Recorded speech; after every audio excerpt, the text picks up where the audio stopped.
Hello, good morning everybody. എല്ലാവർക്കും സുഖമാണോ? നമ്മളിപ്പോൾ ഹോട്ടൽ മാനേജ്മെൻറ്റിനെ കുറിച്ച് ഓരോ ദിവസവും പഠിച്ചുകൊണ്ടിരിക്കുകയാണ്. അപ്പോൾ നമ്മൾ ഇനി അതിൻ്റെ ഡിഫറെൻറ്റ് ഡിപ്പാർട്ട്മെൻറ്റ്സിനെ പറ്റി പഠിക്കും. ഞാനൊന്ന് പറഞ്ഞല്ലോ, കുറച്ചെല്ലാം ഞാനിപ്പോൾ എക്സ്പ്ലെയിൻ ചെയ്തിട്ടുണ്ട്, എൻ്റെ ഇൻട്രൊഡക്ടറി ടോക്കിൽ പറഞ്ഞിട്ടുണ്ട്. ഇനി നമ്മൾ ഓരോ ഡിപ്പാർട്ട്മെൻറ്റും എടുത്തിട്ട് അതിൻ്റെ സവിശേഷതകളെ പറ്റി പഠിക്കാൻ പോവുകയാണ്. അപ്പോൾ നിങ്ങൾ ഇത് തീർച്ചയായിട്ടും അതിനെപ്പറ്റി നന്നായിട്ട് അറിഞ്ഞിരിക്കണം. നന്നായിട്ട് അറിഞ്ഞിരിക്കുന്നവർക്ക് മാത്രമേ അത് പിന്നീടത് നിങ്ങളുടെ ജീവിതത്തിൽ പ്രാവർത്തികമാക്കാൻ പറ്റുള്ളൂ. ഞാനീ പറഞ്ഞു വരുന്ന കാരണം വേറെ ഒന്നുമല്ല, ഹോട്ടൽ മാനേജ്മെൻറ്റ് പഠിക്കാൻ താല്പര്യമുള്ളവർ അതിനു വേണ്ടി തന്നെ വരണം. ഇന്നിപ്പോൾ നമ്മളിപ്പോൾ കാണാൻ പോകുന്ന കാര്യം അല്ലെങ്കിൽ കേൾക്കാൻ പോകുന്ന കാര്യം ഫ്രണ്ട് ഓഫീസ് ഡിപ്പാർട്ട്മെൻറ്റിനെ കുറിച്ചാണ്. ഫ്രണ്ട് ഓഫീസ് ഡിപ്പാർട്ട്മെൻറ്റ് എന്ന് പറഞ്ഞു കഴിഞ്ഞാൽ it is A hub of the hotel. Hub HUB hub എന്ന് പറഞ്ഞു കഴിഞ്ഞാൽ അതിൻ്റെ ഏറ്റവും വലിയ സെൻട്രൽ പോയിൻ്റാണ് ഈ ഫ്രണ്ട് ഓഫീസ് എന്ന് പറയുന്നത്. ഫ്രണ്ട് ഓഫീസ് കൂടെയാണ് ഗസ്റ്റുകൾ ഉള്ളിൽ വരുന്നതും തിരിച്ച് പുറത്തു പോകുന്നതും through the cheque in and check out procedures. ഞാനത് ചെക്കിനെ പറ്റി ഞാൻ പറഞ്ഞായിരുന്നു അല്ലേ, കുറച്ച് പറഞ്ഞായിരുന്നു, എല്ലാം പറഞ്ഞില്ല. എങ്കിലും നമ്മൾ ആദ്യം അതിനെ പറ്റി അറിയേണ്ടത് ഈ ഫ്രണ്ട് ഓഫീസിന് എത്ര സെക്ഷൻസ് ഉണ്ടെന്നുള്ളതാണ്. ഡിപ്പാർട്ട്മെൻ്റ് അല്ലേ, അപ്പോൾ അതിൻ്റെ കീഴിൽ സെക്ഷൻസാണ് വരുന്നത്. അതിൻ്റെ കീഴിലുള്ളതെല്ലാം സെക്ഷനാണ്, അത് ഡിപ്പാർട്ട്മെൻ്റ് അല്ലത്. അപ്പം ഇതിനകത്ത് പ്രധാനമായിട്ടും റിസർവേഷൻ സെക്ഷനുണ്ട്, റിസപ്ഷൻ എന്ന് പറഞ്ഞൊരു സെക്ഷനുണ്ട്, പിന്നെ ഇൻഫർമേഷൻ എന്ന് പറഞ്ഞൊരു സെക്ഷനുണ്ട്, കൂടാതെ ഫ്രണ്ട് ഓഫീസ് ക്യാഷ്, പിന്നെ അതുകൂടാതെ എൻട്രൻസിൽ തന്നെ ബെൽ ഡെസ്ക് അല്ലെ കൊൺസിയേർഷ് എന്നും പറയും. കൊൺസിയേർഷ് അതൊരു ഫ്രഞ്ച് വാക്കാണ്. കൊൺസിയേർഷ് ഒരു ചീഫ് കൊൺസിയേർഷിൻ്റെ കീഴിലാണ് ബാക്കിയുള്ള അവിടുത്തെ സ്റ്റാഫൊക്കെ വർക്ക് ചെയ്യുന്നത്. ഞാനവിടെ ഷെറട്ടൺ ഹോട്ടലിൽ ജോലി ചെയ്യുന്ന സമയത്ത് അവിടെ ഉണ്ടായിരുന്ന ബെൽ ഡെസ്ക് അല്ലായിരുന്നു ശരിക്കും, അത് കൊൺസിയേർഷൻ തന്നെ അറിയപ്പെട്ടിരുന്നത് കേട്ടോ. അപ്പം ബെൽ ഡെസ്ക് ചിലയിടത്ത് കണ്ടെന്നിരിക്കും. അത് കൂടാതെ അഡീഷണലായിട്ട് കോൺസിയേഴ്സ് തന്നെയാണെങ്കിലും മതി കേട്ടോ. അപ്പോൾ നമ്മളിപ്പോൾ ഇതിനെപ്പറ്റി പഠിക്കുമ്പോൾ റിസർവേഷനാണ് ഏറ്റവും ഇമ്പോർട്ടൻ്റ് ആയിട്ടുള്ള ഇതിനകത്തുള്ള സെക്ഷൻ. അതൊരു റിസർവേഷൻ മാനേജറോട് കാണും. ഫ്രണ്ട് ഓഫീസ് മാനേജറുടെ കീഴെയുള്ള സ്റ്റാഫാണ്. അപ്പോൾ റിസർവേഷൻ മാനേജർ അവരുടെ മേൽനോട്ടത്തിലാണ് ഈ റിസർവേഷൻ അസിസ്റ്റൻസ് അല്ലെങ്കിൽ ഫ്രണ്ട് ഓഫീസ് അസിസ്റ്റൻസ് നമുക്ക് അവരെ വിളിക്കാം, റിസർവേഷൻ എടുക്കുന്നത്. അപ്പോൾ ആ റിസർവേഷൻ എടുക്കാൻ തന്നെ നമുക്ക് നല്ലൊരു അറിവ് വേണം, നല്ല അറിവ് വേണം. അതിനുള്ള റെക്കോർഡുകൾ വേണം. എത്ര റൂംസ് അവൈലബിലിറ്റിയെ പറ്റി അറിയണം, എത്ര റൂംസ് നമുക്ക് കൊടുക്കാനുണ്ടായിരിക്കും. ഇപ്പോൾ ഒരു 450 റൂംസുള്ള ഒരു ഹോട്ടലാണെന്ന് വിചാരിച്ചോ. അപ്പോൾ ഒരു റിസർവേഷൻ വരികയാണ്, ഒരു ഗ്രൂപ്പാണ് വരുന്നത്. ഗ്രൂപ്പെന്ന് പറഞ്ഞു കഴിയുമ്പോൾ 2-3 ഗ്രൂപ്പുകൾ വരുന്നുണ്ട്. അതെല്ലാം ഒരു 60ഉം 70ഉം ഒക്കെ ആയിട്ടുള്ള ഗ്രൂപ്പുകളാണ്. 60 പേഴ്സൺസ് അല്ലെങ്കിൽ 70 പേഴ്സൺ, പാക്സ് എന്നും പറയും നമ്മൾ കേട്ടോ, PAX. അപ്പം 60 പാക്സ് അല്ലെങ്കിൽ 70 പാക്സ് ഒക്കെയുള്ള ഒരു ഗ്രൂപ്പാണ് വരുന്നത്. അത് വലിയ ഗ്രൂപ്പാണ് കേട്ടോ. സാധാരണ ഒരു മിനിമം ഗ്രൂപ്പ് എന്ന് പറഞ്ഞാൽ 15 പേഴ്സൺസാണ്, 15 പാക്സാണ്. അപ്പം നമ്മൾ ആ റിസർവേഷൻ ബുക്ക് ചെയ്യുന്നതിന് മുമ്പിൽ തന്നെ അതിൻ്റെ റൂം അവൈലബിലിറ്റി നമ്മൾ മനസ്സിലാക്കിയിരിക്കണം. ഇന്നത്തെ കാലത്ത് കമ്പ്യൂട്ടറാണ് ഉള്ളത്. അപ്പോൾ അതിൻ്റെ അകത്ത് നിന്ന് ഒറ്റ നോട്ടത്തിൽ നമുക്ക് മനസ്സിലാക്കാൻ പറ്റും, കമ്പ്യൂട്ടറിൽ കൂടി മനസ്സിലാക്കാൻ പറ്റും എത്ര റൂം അവൈലബിൾ ആണ് from such and such date to such and such date. ചിലപ്പോൾ ഒരു 3-4 ദിവസമായിരിക്കാം, അല്ലെങ്കിൽ ചിലപ്പോൾ ഒരാഴ്ചയായിരിക്കാം, ഒരു വീക്ക്, അങ്ങനെയൊക്കെ ഉണ്ട്. അപ്പോൾ അതനുസരിച്ച് റൂംസ് ഉണ്ടെങ്കിൽ നമ്മളത് ആ റിസർവേഷൻ അസിസ്റ്റൻ്റ് എന്ന് പറയുന്ന ആ വ്യക്തി അത് ഓക്കെ പറയുകയാണ് ചെയ്യുന്നത്. പിന്നെ ബാക്കി ഡീറ്റെയിൽസ് എല്ലാം മേടിച്ച് അവരുടെ കിട്ടാനുള്ള അഡ്വാൻസ് ഇതെല്ലാം വാങ്ങിച്ചെടുക്കും. അഡ്വാൻസ് മേടിച്ചെടുക്കുക എന്ന് പറഞ്ഞു കഴിഞ്ഞാൽ പിന്നീട് അതൊരു ക്യാൻസലേഷൻ വരാൻ പാടില്ല. അതുകൊണ്ടാണ് ക്യാൻസലേഷൻ വരാൻ പാടില്ലെന്ന് ഞാൻ പറഞ്ഞു കഴിഞ്ഞാൽ അവർക്ക് മസ്റ്റായിട്ടുള്ളതാണ് ഈ ക്യാൻസലേഷൻ. പക്ഷേ അന്നേരം അവർക്ക് നഷ്ടം വരും, ഹോട്ടലിന് കുറച്ച് നഷ്ടം വരും. കാരണം നമുക്ക് ആ സമയത്ത് വേറെ വല്ല റൂമുകളും കിട്ടാനിരുന്നത് ഇവരുടെ ഇത് കാരണം അത് പോയി, അങ്ങനെയുള്ള ചില നഷ്ടങ്ങളുണ്ടാകാം.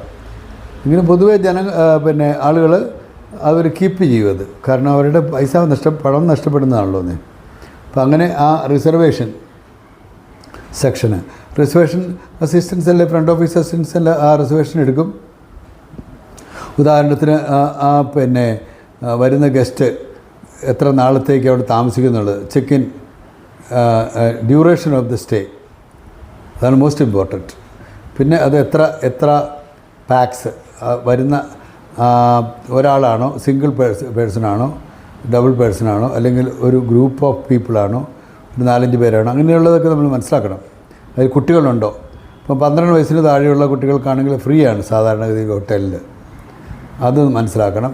പിന്നെ തീർച്ചയായിട്ടും മറ്റ് കാര്യങ്ങൾ നമ്മൾ മനസ്സിലാക്കണം. എത്ര ദിവസത്തെ സ്റ്റേ, ചെക്ക് ഔട്ടിനെ പറ്റി പ്രത്യേകം പറയണം. 24 hours ആണ്, അല്ലെങ്കിൽ 12 noon ചെക്ക് ഇൻ ചെക്ക് ഔട്ടാണ്, ഇതെല്ലാം നമ്മൾ പറഞ്ഞ് മനസ്സിലാക്കണം അവരോട്. പിന്നെ അതിൻ്റെ താരിഫ് അവർ ചോദിക്കും. ഹോട്ടൽ താരിഫ് അറിയാമല്ലോ, ഞാൻ പറഞ്ഞില്ലേ, it depends on the category of the hotels and the location of the hotels. ഇതെല്ലാം വെച്ചിട്ടാണ് ഹോട്ടൽ താരിഫ് വരുന്നത്. അതെല്ലാം ഗവൺമെൻറ് അപ്രൂവ്ഡാണ് ഈ താരിഫ് എന്നൊക്കെ പറയുന്നത്. അപ്പോൾ അത് നമ്മൾ പറഞ്ഞു കൊടുക്കണം. പിന്നെ നമുക്ക് ഏത് പ്ലാനാണ് വേണമെന്ന് നമുക്ക് ചോദിക്കാം അവരോട്. അപ്പോൾ അവർക്കറിയത്തില്ലായിരിക്കും പ്ലാൻ എന്നൊക്കെ പറഞ്ഞാൽ. ഉദാഹരണത്തിന് AP എന്ന് പറഞ്ഞാൽ അമേരിക്കൻ പ്ലാന്, പിന്നെ MAP മോഡിഫൈഡ് അമേരിക്കൻ പ്ലാൻ, പിന്നെ ഉള്ളത് കോണ്ടിനെൻ്റൽ പ്ലാൻ എന്ന് പറഞ്ഞാൽ ബെഡ് ആൻഡ് ബ്രേക്ക്ഫാസ്റ്റ് ഉള്ളതായിട്ട്. പിന്നെ ഉള്ളത് സാധാരണ ബ്രേക്ക്ഫാസ്റ്റ് ഇല്ലാതെ തന്നെ റൂം മാത്രമായിട്ട് കൊടുക്കും. അതിന് EP എന്നാണ് പറയുന്നത്, യൂറോപ്യൻ പ്ലാൻ. ഇങ്ങനെ ഈ പ്ലാനുകളനുസരിച്ചാണ് അത് ഇപ്പം ഞാൻ പറയട്ടെ, ഈ ട്രാവൽ ഇൻഡസ്ട്രിയിലൊക്കെ ജോലി ചെയ്യുന്നവർക്ക് ഇതെല്ലാം അറിയാതെ AP വേണം, MAP വേണം എന്നൊക്കെ അവർ പറയും നേരം. പിന്നെ അത് ഫുഡ് എങ്ങനെ വേണം, ഫിക്സ്ഡ് മെനു ആണ് അതോ അലാകാർട്ട് മെനു ആണോ വേണ്ടതെന്ന് ചോദിക്കും. അലാകാർട്ട് എന്ന് പറഞ്ഞാൽ ഓരോ ഗസ്റ്റിനും അവർക്ക് ഇഷ്ടമുള്ളത് തിരഞ്ഞെടുക്കാം. അപ്പോൾ പക്ഷേ റേറ്റൊക്കെ കൂടും കേട്ടോ. സോ ഇത് ഫിക്സ്ഡ് മെനു ആണെന്നുണ്ടെങ്കിൽ ടബിൾ ദ ഹോട്ട് എന്ന് അതിന് പറയുന്നത് ഫ്രഞ്ചിൽ. അപ്പം അത് അങ്ങനെയാണെന്നുണ്ടെങ്കിൽ അവർ എല്ലാവർക്കും ഒരുപോലെയുള്ള മീൽസ് ആയിരിക്കും കിട്ടാൻ പോണത്. പിന്നെ അത് ഞാൻ പറഞ്ഞല്ലോ, MAP ആണോ അല്ല AP ആണോ MAP ആണോ CP ആണോ എന്നുള്ളതെല്ലാം അറിയണം നമ്മൾ. കോണ്ടിനെൻ്റൽ പ്ലാനാണോ എല്ലാം അറിഞ്ഞ് മനസ്സിലാക്കിയിട്ട് വേണം ബുക്കിംഗ് എടുക്കാനായിട്ട്. അപ്പോൾ അതിൻ്റെ ഡ്യൂറേഷൻ ഓഫ് ദ സ്റ്റേ എത്ര ദിവസം ഉണ്ടെന്നുള്ളതെല്ലാം മനസ്സിലാക്കി ആ റിസർവേഷൻ അസിസ്റ്റൻ്റ് അതെല്ലാം ഇൻഫർമേഷൻ എല്ലാം മേടിക്കും. നമ്മളിപ്പോൾ സിംഗിൾ ഗസ്റ്റാണ് നമ്മൾ ബുക്ക് ചെയ്യുന്നതെങ്കിൽ അവരോടും ഈ കാര്യങ്ങളെല്ലാം ചോദിക്കും. അവരെങ്ങനെയാണ് mode of payment, bill payment എങ്ങനെയായിരിക്കും എന്നുള്ള കാര്യങ്ങളെല്ലാം പറഞ്ഞ് മനസ്സിലാക്കിയിട്ട് ആ റിസർവേഷൻ അസിസ്റ്റൻ്റ് അത് കൺഫേം ചെയ്യുള്ളൂ. കൺഫേം ചെയ്ത് അവർക്കൊരു കോഡ് കൊടുക്കും, ഒരു നമ്പർ കൊടുക്കുകയും ചെയ്യും. ഇങ്ങനെയാണ് റിസർവേഷൻ അസിസ്റ്റൻറ്റിൻ്റെ ജോലി. അത് കഴിഞ്ഞാൽ പിന്നെ റിസപ്ഷനിസ്റ്റിൻ്റെ ജോലി എന്താണ്? They are also known as front office assistance.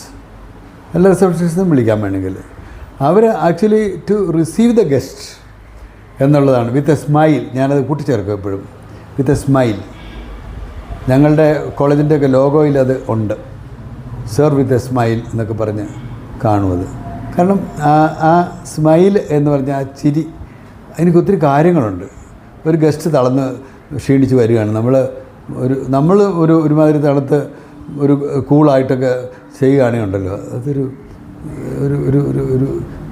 ആ ഗസ്റ്റിനോടുള്ളൊരു ഇറസ്പെക്റ്റാണ് വസ്തുത. നമ്മൾ സ്നേഹത്തോടെ സന്തോഷത്തോടെ നമ്മുടെ വീട്ടിലൊരു അതിഥി വരികയാണെങ്കിൽ നമ്മൾ എന്ത് സ്നേഹത്തോടെ ആയിരിക്കും അദ്ദേഹത്തെ സ്വീകരിക്കുന്നത് അല്ലെങ്കിൽ അവരെ സ്വീകരിക്കുന്നത്. അത് മനസ്സിലാക്കി വേണം ഒരു ഗസ്റ്റ് നമ്മുടെ ഹോട്ടലിലോട്ട് കയറി വരുമ്പം വിത്ത് റിസർവേഷൻ ആയിരിക്കും കേട്ടോ വരുന്നത്. അപ്പോൾ കൂടുതൽ നമുക്കറിയാം അവരെ പറ്റി. അവർ വന്ന് സംസാരിക്കുമ്പം റിസർവേഷൻ്റെ ലിസ്റ്റ്, അന്നത്തെ അറൈവലിൻ്റെ ലിസ്റ്റ് നമ്മുടെ കയ്യിലുണ്ട്. അത് നോക്കി മനസ്സിലാക്കാൻ പറ്റും ഏത് ഗസ്റ്റാണ് വരുന്നതെന്നൊക്കെ ഉള്ളത് മനസ്സിലാക്കി. ചിലപ്പോൾ VIP ഗസ്റ്റുകളൊക്കെ ആയിരിക്കും അത് വ്യത്യാസമുണ്ട് കേട്ടോ. അപ്പം അത് നമ്മുടെ റിമാർക്സ് കോളത്തിൽ VIP എന്ന് എഴുതി വെച്ചിരിക്കും. അതിൽ പെട്ടെന്ന് മനസ്സിലാക്കാം ആരാ വരുന്നതെന്നൊക്കെ ഉള്ളത്. പിന്നെ ചിലപ്പോൾ വാക്ക് ഇൻ ഗസ്റ്റുകൾ വന്നിരിക്കും. വാക്ക് ഇൻ ഗസ്റ്റ് എന്ന് പറഞ്ഞാൽ വിത്തൗട്ട് റിസർവേഷൻ എന്നുള്ളതാണ്. അപ്പോൾ വാക്ക് ഇൻ ഗസ്റ്റുകൾ വന്നു കഴിഞ്ഞ് കഴിഞ്ഞാൽ നമ്മൾ ആ ഗസ്റ്റുകളെ എല്ലാം പറഞ്ഞ് ചോദിച്ച് മനസ്സിലാക്കി വേണം റൂം കൊടുക്കുക. റൂം ഉണ്ടോ എന്ന് ആദ്യം നോക്കണം നമ്മുടെ കമ്പ്യൂട്ടറിൽ. നോക്കിയിട്ട് റൂം അവൈലബിലിറ്റി, റൂം ഉണ്ടെങ്കിൽ ഒരു ദിവസം ഒരു നൈറ്റേ ഉള്ളൂ അല്ല 2 നൈറ്റാണ് എന്നവർ പറയും. എന്നിട്ട് അവരോട് നമ്മൾ പറഞ്ഞ് മനസ്സിലാക്കണം, ഇത് നമ്മുടെ check in check out time 24 hours ആണ്, അല്ലെങ്കിൽ 12 noon check in check out ടൈമാണ്. കാര്യങ്ങളെല്ലാം പറഞ്ഞ് മനസ്സിലാക്കിയിട്ട് അതിൻ്റെ താരിഫിനെ കുറിച്ചൊക്കെ പറഞ്ഞ് മനസ്സിലാക്കിയിട്ട് നമ്മൾ റിസർവേഷൻ എടുക്കാവുള്ളൂ ഒരു വാക്ക് ഇൻ ഗസ്റ്റ്. പിന്നെ മാത്രമല്ല അവരുടെ അവരുടെ പ്രത്യേകിച്ച് നമ്മൾ അവരുടെ ഐഡൻറ്റിറ്റി മേടിക്കണം. ആധാറോ അല്ലെങ്കിൽ പാസ്പോർട്ടോ OCIയോ. OCI എന്ന് പറഞ്ഞാൽ ഇപ്പോൾ വിദേശത്ത് നിന്ന് വരുന്ന ഇന്ത്യൻ പിന്നെ വിദേശത്തെ പിന്നെ അവരുടെ അവരുടെ വിദേശ രാജ്യത്താണ് അവർ ജീവിക്കുന്നത്. അവരുടെ OCI പിന്നെ ആണ് ഇവിടെ ഇന്ത്യയിൽ വന്ന് താമസിക്കുമ്പോഴുള്ള അവരുടെ പിന്നെ എന്നാ പറയുന്നത് വിസ. ഈ വിസ അവരുടെ വിസ OCI കാർഡാണ്. ഒരു ചെറിയ പാസ്പോർട്ട് പോലെ ഇരിക്കും അതും, with photo everything is there. അപ്പോൾ അത് സാധാരണയിൽ അത് എന്നും ഫോർ ലൈഫ് ലോങ് ആയിരിക്കും അത് OCI എന്ന് പറയുന്നത്. ഈ സിറ്റിസൺഷിപ്പ് ആശ്രയിച്ചിരിക്കും കേട്ടോ. ഇപ്പോൾ ഉദാഹരണത്തിന് ഒരാൾക്ക് അമേരിക്കൻ US സിറ്റിസൺഷിപ്പ് ആണെങ്കിൽ അയാൾ US പാസ്പോർട്ടുമായിട്ടാണ് വരുന്നത്. അപ്പം OCI ഇവിടെ കാണിച്ചു കൊടുക്കണം. ഇന്ത്യക്കാരനായിരുന്നു അങ്ങനെ ആ രീതിയിൽ. അതെല്ലാം നമ്മൾ പ്രത്യേകമായിട്ട് പരിശോധിക്കണം. അപ്പം ഈ ഞാൻ പറഞ്ഞ ഇപ്പോൾ റിസപ്ഷൻ്റെ ആളുകളുടെ കാര്യമാണല്ലോ പറഞ്ഞത്. Front office assistance at the reception. അവർ ഗസ്റ്റുകളെ സ്വീകരിച്ച് അവർക്ക് വേണ്ടുന്ന റൂം പിന്നെ റിസർവേഷൻ അതെല്ലാം ചെക്ക് ചെയ്ത് അവർക്ക് വേണ്ടുന്ന റൂം അലോട്ട് ചെയ്ത് വെച്ചിരിക്കുകയായിരിക്കും. അത് കൊടുക്കുക ചെയ്യുന്നത് അന്നേരം. അപ്പോൾ with the help of A bell desk പിന്നെ ബെൽ ബോയ് നമ്മൾ അവരെ റൂമിലേക്ക് അയക്കുകയാണ് ചെയ്യുന്നത് സാധാരണ രീതിയിൽ. അവരുടെ ബാഗേജും എല്ലാം ആ ബെൽ ഡെസ്കിലുള്ള സ്റ്റാഫ് സഹായിച്ചോളും കേട്ടോ. അല്ലെങ്കിൽ കോൺസിയർജിൽ നിന്നുള്ളവരും സഹായിക്കും. അതാണ് ഞാൻ ഒരു ജനറലായിട്ട് പറഞ്ഞ് മനസ്സിലാക്കുകയാണ്. പിന്നെയുള്ളത് വേറൊരു സെക്ഷൻ എന്നാന്ന് പറഞ്ഞു കഴിഞ്ഞാൽ ഇൻഫർമേഷനിലാണ് നമുക്ക് എന്തെങ്കിലും കാര്യങ്ങൾ അറിയണമെന്നുണ്ടെങ്കിൽ കോൺസിയർജ് ഉള്ളിടത്ത് ഇൻഫർമേഷൻ്റെ ആവശ്യമില്ല. കാരണം കോൺസിയർജ് തന്നെ ഇൻഫർമേഷനൊക്കെ കൊടുക്കും. ഉദാഹരണത്തിന് സിറ്റിയിൽ ഏതൊക്കെ പടങ്ങളാണ് ഓടുന്നത്, എനിക്കൊരു നല്ല സിനിമ കാണാൻ പോകണം, അപ്പോൾ അല്ലെങ്കിൽ പിന്നെ നമുക്ക് ഇവിടെ സൈറ്റ് സീയിങ് എവിടെയൊക്കെ ഉണ്ട് എന്നൊക്കെയുള്ള ഒത്തിരി ഇൻഫർമേഷൻ ഉണ്ടല്ലോ. അതെല്ലാം ഇവർ വെൽ ഇൻഫോംഡ് ആയിരിക്കണം. ഒരു ഗസ്റ്റ് ചോദിച്ചു കഴിഞ്ഞാൽ അതെല്ലാം എത്ര ദൂരം ഈ സ്ഥലത്തുനിന്ന് അങ്ങോട്ട് പോകാൻ എത്ര ദൂരമുണ്ട്, അല്ലെങ്കിൽ ടാക്സിയുടെ റേറ്റ്, ഇതെല്ലാം ഈ ഇൻഫർമേഷനിലിരിക്കുന്ന സ്റ്റാഫ് അറിഞ്ഞിരിക്കേണ്ടതാണ്. പിന്നെ നമ്മൾ അറിഞ്ഞിരിക്കേണ്ടത് ബെൽ ഡെസ്ക്കാണ്. ബെൽ ഡെസ്ക് എന്ന് പറഞ്ഞാൽ പറഞ്ഞല്ലോ, ആദ്യം തന്നെ പറഞ്ഞല്ലോ, അത് ഒരു സീനിയർ ബെൽ ക്യാപ്റ്റൻ്റെ കീഴിൽ ബെൽ ക്യാപ്റ്റൻ പിന്നെ ബെൽ ബോയ്സ് എല്ലാം അവിടെ കാണും. അവരാണ് പ്രധാനമായിട്ടും നമ്മുടെ ലഗേജുകൾ ഒക്കെ നമ്മുടെ റൂമിലൊക്കെ എത്തിച്ചത് സഹായിക്കുകയൊക്കെ ചെയ്യുന്നു. ബെൽ ബോയ്സിന് ഒത്തിരി ഉത്തരവാദിത്തങ്ങളുണ്ട് കേട്ടോ. അവർ ഈ ഒരു ഗസ്റ്റ് ചെക്കൗട്ട് ചെയ്യുമ്പം ആ റൂമൊക്കെ പോയി പരിശോധിക്കുകയും എക്സിക്യൂട്ടീവ് ഹൗസ് കീപ്പറിൻ്റെ സ്റ്റാഫും വരും ഇവിടെ. റൂമിൽ എന്തെങ്കിലും പ്രശ്നങ്ങളുണ്ടോ എന്ന് നോക്കിയിട്ട് ഒരു റിപ്പോർട്ട് ചെയ്യണം. വേറെ എന്തെങ്കിലും പിന്നെ ഗസ്റ്റ് അവിടെ മറന്നു വെച്ചിട്ട് പോയിട്ടുണ്ടോ. അതാണ് സത്യസന്ധമായിട്ടുള്ള രീതിയിൽ ഒരു ഹോട്ടൽ മാനേജ്മെൻറ്റിൻ്റെ കാര്യങ്ങൾ കേട്ടോ. അപ്പോൾ അത് നമ്മൾ ഇരിക്കേണ്ട ഒരു പ്രധാനപ്പെട്ട കാര്യമാണ്. പിന്നെ ഈ ബെൽ ഡെസ്ക് ഇൻഫർമേഷൻ വേണം അവർക്കും. എന്തെങ്കിലും കാര്യങ്ങൾ അവരോട് വന്ന് ചോദിച്ചു കഴിഞ്ഞാൽ ഉടനെ.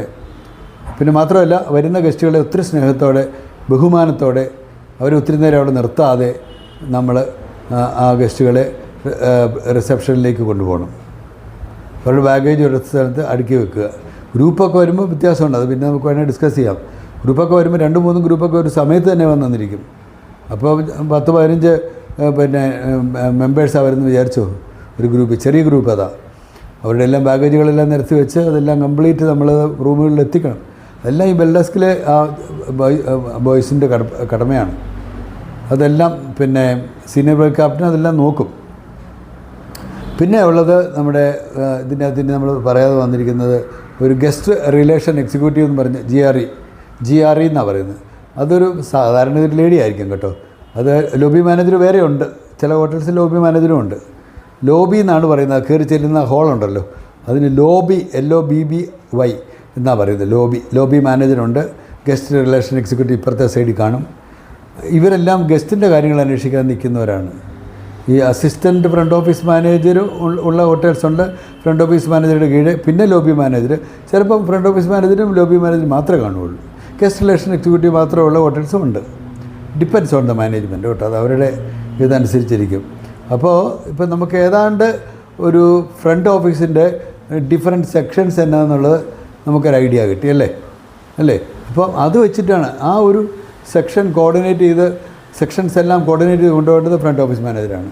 ഫ്രണ്ട് ഓഫീസ് ക്യാഷ് പിന്നെ ഒരു appears to be a part of the front office department, but